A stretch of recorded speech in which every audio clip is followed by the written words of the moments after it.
So now we're getting to our big guys. Mm-hmm. We're getting to our boys. And again, shout outs to 614 Hockey for the merch. You know I love these things. And let's see what Jay's got up his sleeve. Something a little nice and fresh. I like that number. Yeah. Who is that? I don't think I know who that is. Oh, this guy? Yeah.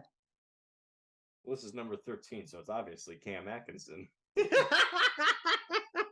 I'm kidding. It's Kent Johnson. Ken Johnson.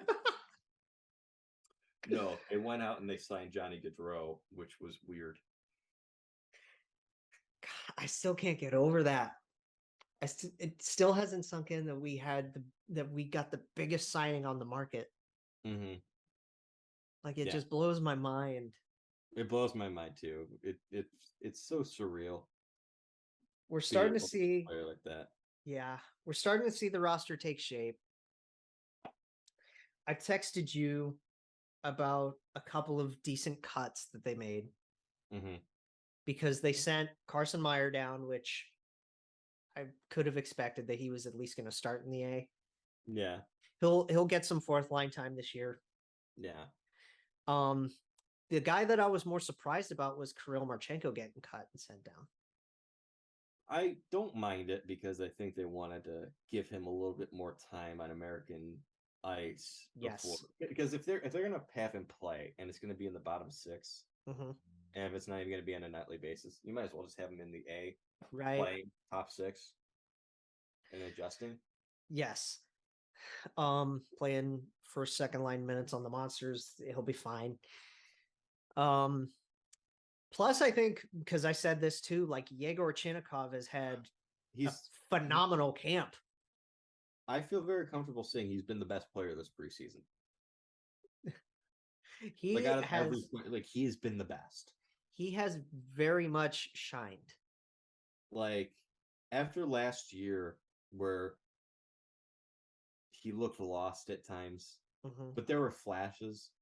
It was interesting to see what we were going to make of this year with this kid. Yes. And I know it's just preseason, but preseason matters. And I hope this is just a sign of things to come. You know who's another guy that's actually looked really, really good when he's been in the lineup? Who? The forgotten signing in Olivier. He's looked decent. Got him from Nashville. And I think we traded like a 4th for him. Yeah. But you know what he's going to do. He's brought in for his fists. Yeah. He's going to hit you. He's kind of an identity player, I would say. And again, he's looked good in the preseason. Yeah. The bright spots obviously are going to be like seeing Johnny and Patty do their thing, and we've talked about it at length because this is the show that we do. This is the team that we cover. It's going to be Boone's start the year. Boone Jenner's going to center that first line to start the year. Jack could get some looks. Cole could get some looks. But the second half of the season, the primary guy I expect to see with those two is Kent Johnson. I think Kent is going to start on the wing. Yes. And I think they want to ease him up into the lineup. Yes. Because, he's another guy, very talented, and we saw how incredible he was in the World Juniors. Yes. College. But he was a guy in the few games he played in the NHL last year who looked lost as well. And that's okay. That's okay. You're making a big jump. It doesn't click for everybody. Not everybody's Kale McCarr, okay? Right, exactly. Everybody makes that jump and is still incredible. Not everybody's Quinn Hughes. Yeah. It takes time. Especially for a college player, yeah. Again, and you just mentioned Quinn Hughes, and I mentioned this guy earlier in the podcast. Jack Hughes looked lost his rookie year. Right. He's one of the best players in the league now. It takes time sometimes. So I encourage people to be patient with him. Yeah, absolutely. I I liked what I saw from guys that we are going to more than likely see in the middle to bottom six. Mm-hmm. Like, obviously, Kent. Yeah. And he's going to climb the lineup. I Justin Danforth looked really good. Justin looked awesome. Justin looked really, really good. Olivier did his thing. Sean's doing his thing. Mm-hmm. Robbie's doing his thing. Yegor's been the biggest surprise. Yeah. In terms of improvement, right? Right. And then again, Foudy. What do we have in Liam Foudy? The positive is some of these players that we like who have been sent down with potential have been sent down, and Foudy is still there. Yes. That shocked me. I was like, oh, Liam's sticking around, huh? There's got to be something that they're seeing or being in these games, because I haven't had the chance to watch all these games. Right. It's hard to watch some of these games because not all of them are available, which is frustrating. Yeah. But there's got to be something there with his play, whether it be in games or in practice, that makes them want to keep him up here. Yes. It's about it's for the me. Same question that we've had for a year now, and years prior to that is, okay, where the fuck do you put him? Right. Is he a center? Is he a winger? Because sure, ideally, maybe fourth line, third line center, but he's a natural center. So but that's the thing is, that Sean Corelli is your fourth line center. Yeah. That Boone's going to start the year as your first line guy. Jack's probably going to be your second liner and swap with Cole throughout the year. Yeah. Right? Depending on... So what's your solution? Is it to move Jack to the wing and move Cole up and then put Liam at the third line? Liam in that third spot and have Danforth on the wing as well? That's the thing. There's so many guys that are listed at center that you got to play center, but aren't. And I think and we've talked about it before, this is both the strength and weakness of this team. Yes. You have flexibility at the center position. You also have mass confusion at the center position. Yes. I'm just happy that Foudy's finally getting his fucking shot. Yeah. Personally, I'm just thinking it's about time. Yeah, I agree, because I want him to be successful. I want him to be a part of this team. I want him to push someone out of the lineup. I want him. Well, that's the thing too, is who I haven't heard a lot about this preseason? Emil Bemstrom. Yeah. And he's going to be in and out of the lineup just because that's kind of what I expect from them. Mm-hmm. Yeah, there's a lot of questions for this forward group. There's positives. Johnny Gaudreau, Patrik Laine. But there's a lot of questions as well, which is what you'd expect from a really young team. They're the third youngest in the league, I believe now. Yeah. Third or fourth. We know that, the bottom six is going to do its thing. Your top six is obviously Gaudreau, Jenner, Laine, and then Voracek with Jack and probably Gus, right?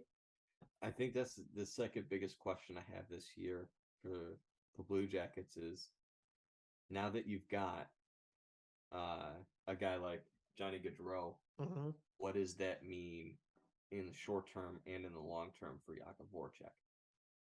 Yes. Especially because he's taking up so much of the cap room too. It's a big deal. It is a huge deal. It's an expensive deal. But yeah, we know what the forwards are going to do. We talked about the expectations with Johnny going into this year. I'm not expecting him to put up 115 points. No. If we can get for 90. Yeah, if we can get 30 goals, 60 assists for 90 points, and then get Patty to at least 35, 40 plus, goals. And I just want to say this for Blue Jackets fans because I love them. We all love you. We struggle as a fan base sometimes with expectations. Yes. And one of the expectations that people I see on Twitter talking about constantly that I think needs to go away is this idea that Patrik Laine is going to score 50 goals. 50 goals is really fucking hard to do. Yes. And he has not shown at any point that he is a 50-goal guy. His career high is 44. He's a very solid 40 to 45 goal guy. And that's what he's probably going to cap at. He can get a 50-goal season if he has a career year and scores 50, that's great. But he's not Ovi. I know he's got a great shot. There's some similarities, but he's not Ovi. He's never going to be Ovi. And you want to know why? No. There's only one fucking Alex Ovechkin. Exactly. And Johnny Gaudreau's great. He's going to help him out. And I think realistically, our hope needs to be that Johnny Gaudreau and his chemistry that he's going to develop with Patrik Laine can make him a consistent 40-goal guy. Because yes, I know it's not 50 because 50 is a big, sexy number, but 40-goal guys are hard to come by in this league. Well, yes. So we talk about the big goal scorers in this league, right? We talk about Ovi all the time. We talk about Austin all the time. Austin Matthews just scored 60 goals. Yes. You're not going to see that from Patrik Laine. You're not. You're just not. Let me pull up an example from you. Okay. I want to see if you could guess this. Let's talk about the defense too while we're thinking about this, right? So obviously, how many times? Okay, I have it here. How many times do you think Steven Stamkos in his career has scored 50 plus goals? And let me give you 1, 2, 3, 4. Go on. 14 seasons. 14 seasons. How many times do you think he has scored 50 plus goals? Steven Stamkos. Stammer, twice. Yes. Right on the money with that, huh? Right on the money. Because I remember he had a 60-goal year. Yeah, he had the 60-goal year in 11-12. He had a 50-goal season in his second year in the league.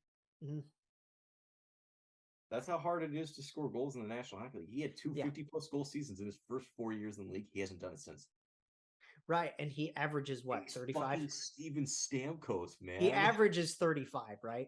Yeah, somewhere around there. I mean, it's hard. It's really hard. Yeah. So that's what I would recommend to people is to maybe get temper expectations just a little bit. Maybe wait until he's had 2 or 3 years in a row of scoring 40 goals. Maybe then you can say, oh, maybe he gets to 50, but let's can it for now. Right. And again, we have our own expectations. We have our dreams with, again, I don't know what I'm going to end up linking at the end of this show. Just video wise. I don't know. Maybe the Gaudreau signing, the Gaudreau gushing. Yeah. That'd be a good one. I think so. And I'm probably going to clip just this. Right. Because this is our preview. I think another thing we could do is we can find like the marks in the episode where each team preview begins and put that in the description. That'd take me a while to mark that.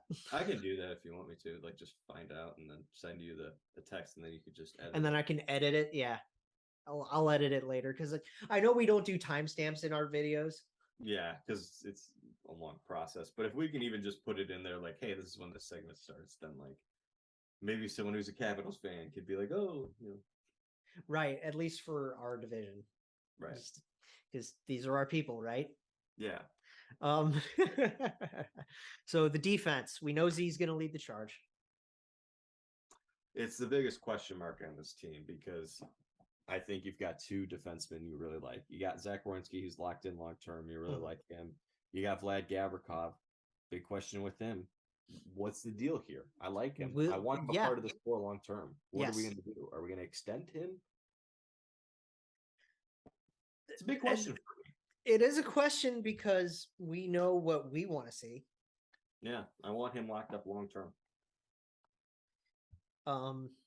But yeah, do they do that now that they have so much money tied up in another defenseman in Erik Gudbranson? money and term. Yeah. Which, don't get me wrong, the contract is an issue for me. It's bad. It's bad. And it's something against Erik Gudbranson. No. The signing itself, I'm warming up to. Just because it led to Johnny Gaudreau. I mean, sure, but still, like, I'm warming up to the idea of Erik as a part of this team and helping the young guys out. And I have no issue with him coming to this team and potentially being a third pair defenseman who's very physical, can maybe help guys like Bean and Boqvist bulk up a little bit and understand that physical nature of the game and Peaker too. Peaker too, yeah. And Peaks looked awesome this preseason. Let me just say that he's looked great. I'll give him credit for that. He's looked better offensively because we know what he can do defensively. Yes, and they extended him for it. Yeah, we had 3-year contract, right? Yeah, 3-year deal. They sent, I think it was the Boqvist deal. Similar deal, at least. 3 years, $275. I don't know if it's exactly 275, but it's a similar deal to Adams. Yes. Let's see. Yeah, 3 years. So Boqvist is 2.6, but very similar, as we mentioned. But okay.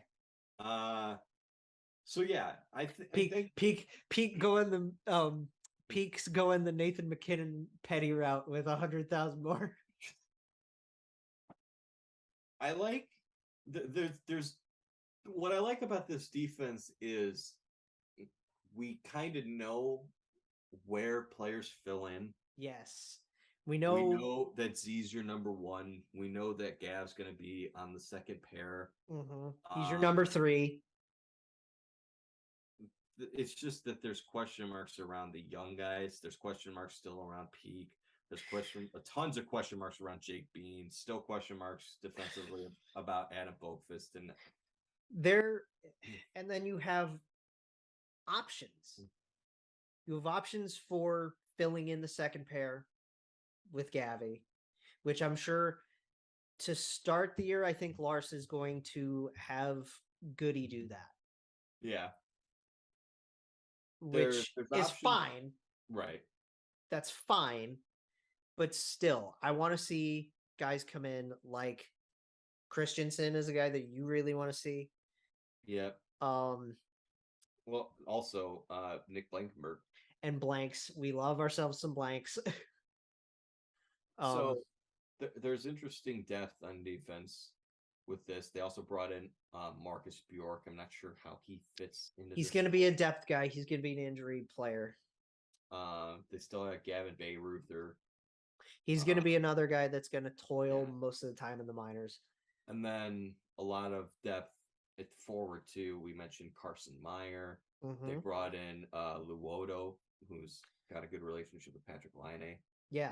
Brendan Gaunce, who already mentioned Foudy. Tyler Angle could potentially see some time with this team. Angles look nice. Trey Fix-Wolansky. We know what Trey is capable of.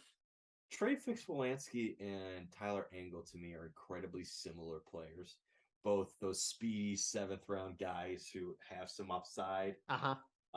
So there's some excitement there, but they're a little bit older. I mean, Fix is now 23. Tyler Angle is 22. So starting to kind of make that jump professionally. There's pieces I like long term. Yes. I just don't think it's going to be that good of a year. Okay, here's a question for you. Does David get a cup of coffee this year? Yes. Does Jiricek get a 9-game tryout? I think we will see him post-deadline get some opportunities, and we will also see the same for Corson Coolmans. Okay. What about Matachuk? Because there are a lot of. I don't think can. Oh, is he like not eligible? Because they sent him back to junior. Okay. So because he's the captain of the Moose Jaw Warriors this year. So Jiricek, and where I wonder where is he just going to be in the minors? Jiricek, I believe he got sent to Cleveland. Yes. Okay. So Jiricek will be in Cleveland, so he'll be fine. He's eligible. Kuhlman's will be eligible once this year's done with Wisconsin if he signs his contract with CBJ, which is what I expect. I don't think he's going to stay for a third year. I would like to see him sign his entry level this year. Yeah, I think he will once their season's over. And he's looked good so far with Wisconsin, which is great to see. Good. Wisconsin's a very underrated program with developing players.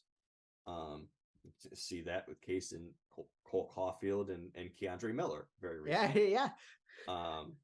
But long term, and we'll get also goaltending. Yes.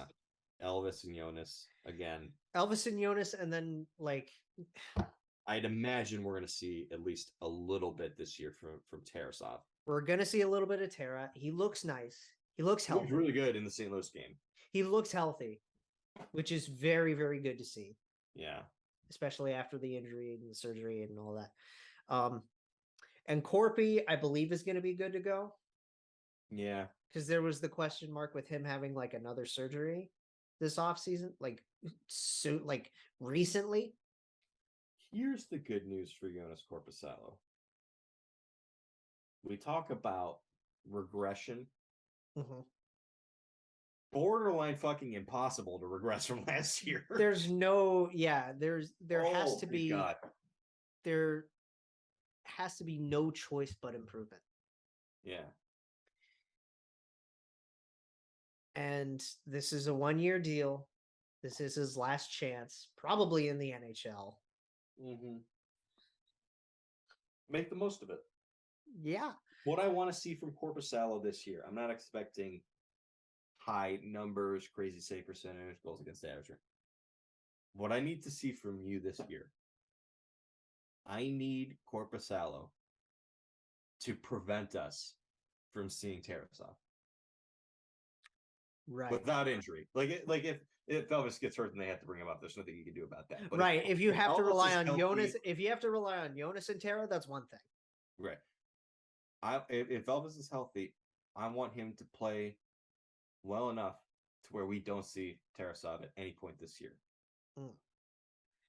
Unless, of course, he gets traded at the deadline or anything like that. Like something like that. And then, you would have Jet as insurance. Mm-hmm. And Jet Greaves has also looked very good this preseason. Excuse you. Yep. It'd be nice, I think there's some. I know he was undrafted, but there's some potential there with Jet to really take off with this group. I see what you did there. I think you could say I landed that joke pretty well. Oh God. Maybe give you a little bit more runway with that. Wow. Terrible. You laughed. I did laugh. The corny as shit. That's what we do, man. That's what we do. So we know what the expectations are for a lot of the individuals on this team. Yeah. At least as individuals, right? And we hope to see this team get off to a good start out the gate. Like last year. Yeah. But at the same time, I have 6th. I have them at 7th. And I think it's going to be close 7th. I think this division it's not great. Because it's still one of the most, we talk about, it's a competitive division in that there's not much drop off. There's, in my opinion, there's Carolina 1 and then collection of teams that are pretty close together. Well, that's the thing about the Metro is it's always been extremely competitive. With, your typicals at the top with Carolina and Pittsburgh and Washington. But then you also have you also sure, Philly took a huge drop off. Mm-hmm. New Jersey tries to improve every year. Columbus is working their way up. Mm-hmm. And they were very good for a long time in that division too. And New York, or the Islanders, have their ups and downs. Yeah. Right. But when it comes to those 4 teams, there also is a lot of very competitive infighting. Yeah.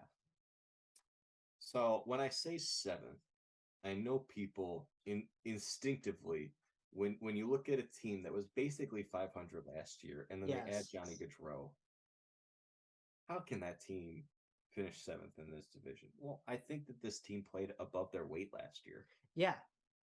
And there's positives and negatives to that. The positive is they overcame a lot and they played very well and it was fun to watch. It was a very turbulent season.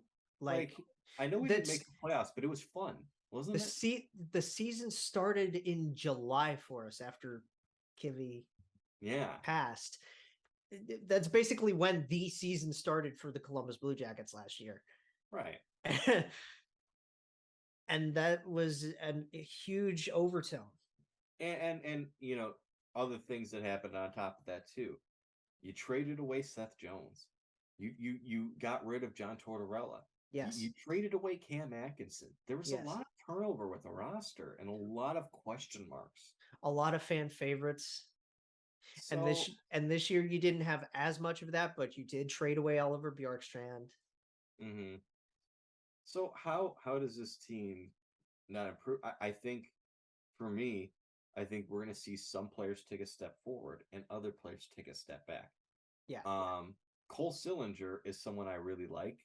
Mm-hmm. I think he's going to be really good. Yes. I don't think he's going to take a huge step this year because you're in it's a sophomore year. We're not exactly sure where you're playing in the lineup. Mm-hmm. There's going to be some confusion there. That's my problem with this team is there's too much confusion. There's too many questions and not enough answers, I think. We had a lot of line shuffling last year. Mm-hmm. Just because it was Brad's first year as a coach and he's trying to figure out what works. I think the biggest thing is the first line is going to be the most intact. Mm-hmm. Yeah. Everybody else. Well, the middle 6 is going to shuffle a lot. Mm-hmm. I think the fourth line and the first line are both lines that you can keep pretty intact throughout the majority of the season. Right. Because the biggest thing for me with the fourth line is the right wing spot, right? Yeah. Yeah. You're going to have Robbie, you're going to have Sean. Those guys are going to be mainstays.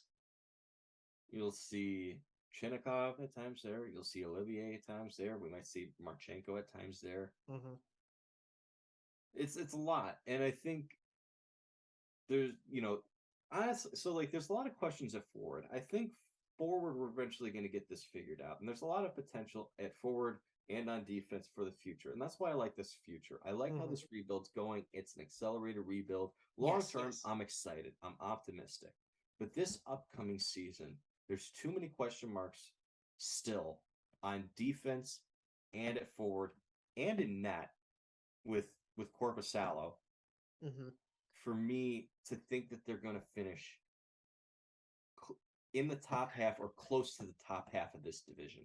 And that's why I say 6th, which is more like middle of the pack. Right? Jarmo is ready to be competitive again. Mm-hmm.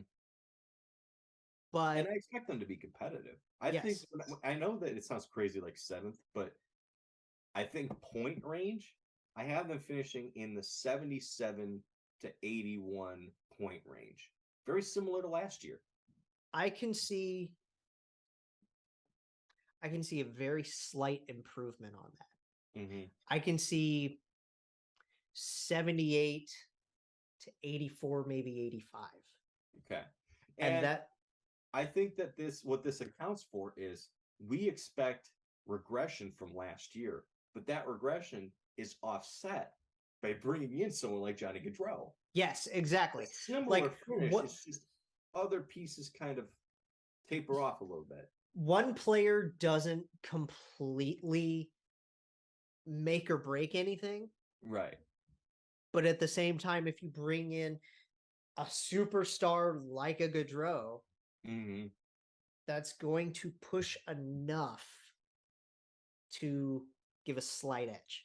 Yes. And it does more than just on ice, too. It brings a major excitement to the fan base and the organization, Mm-hmm. which is incredibly positive for what this rebuild is. And I think a lot of people make this comparison to Panarin, and I agree. How many times did we say that Jarmo killed the narrative? Yeah, well, and when I say Panarin, I mean like in terms of a rebuild, getting a player like this in the midst of a rebuild and accelerating that rebuild and bringing some excitement. That was so huge for the Rangers when they got Panarin. Yes. This is so huge for the Blue Jackets. This is definitely like, because Panarin was a nice fill-in for Columbus to believe in that, right? And stay competitive. Yes. But then when take them to that next level, which they were able to do when they beat Tampa. Yes. This is very much like Gaudreau and Panarin are very much in the same boat. Like we've talked about before, the letter that the Rangers wrote. Yeah. When they told their fans they were going into a rebuild, right? Right. And JD and Jarmo didn't necessarily do that much. But Jarmo assured the fan base that this will not take as long as we believe. Right. And I think sometimes it's GMs and just how GMs speak, not wanting to use the term rebuild, but using the word retool. Retool or reset. Like reset is a big word that Jarmo's been throwing around. I like it. I think it matches with the results. Yes. But I still think this team is a year away from getting back into the playoff mix in terms of actually being a legitimate playoff contender. Well, you know what, Jay? The Johnny Gaudreau era is upon us. And even if this team's not great this year, enjoy it. You get 7 years of this. Maybe more if he signs contract after, but for right now, his contract, we have 7 years of this. Don't take it for granted.